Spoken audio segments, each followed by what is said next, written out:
अरे हाँ पानी पिलाई। अरे छोड़ी पानी छोड़ी भाभी, पानी छोड़ी। क्या चाहिए बोलिए।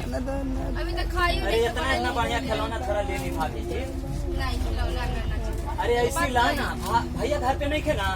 अभी तो कोई बनी बाहर सब्जी ले आवे का, सब्जी खाना नहीं तो आज एकदम काम पक्का हो जाये। सचो। हाँ सच्चो हो जाये। क्या काम हो जाई? अरे काम हो जाये, एने होने वाला काम हो जाये। किसमिस हो जाये।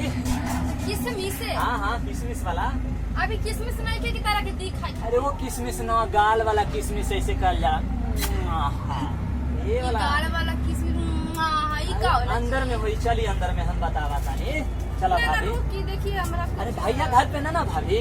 देखिए को बात कही रोड पर ना तो सुधार ली जाओ, हमें इधर कैमरा ऐसे। अरे भैया नहीं खे तो घर में चली, घर में बात उठ हुई, प्राइवेट बात बा। ना मतलब ना जेब भैया आते हो। ओहो दिमाग हमार गर्मी से एकदम दिमाग खराब भइल बा। चलो ना भाभी। बैठिए मां के तनी अपन आ चले आग दे तनी, लेकिन हम अंदर ना जाई। ठीक बा ना। एजा कोई देख ली। सुनी हई धाली नु।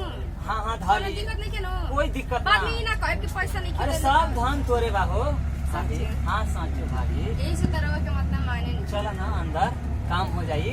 चली वही वाला काम चली चलिए। अर्जुन बोल रही है शॉर्ट से। बोले ना ना कैसे ना बोला। चलो ना हो अंदर मन लगी। स्टॉप कीजिए, बाय बाय।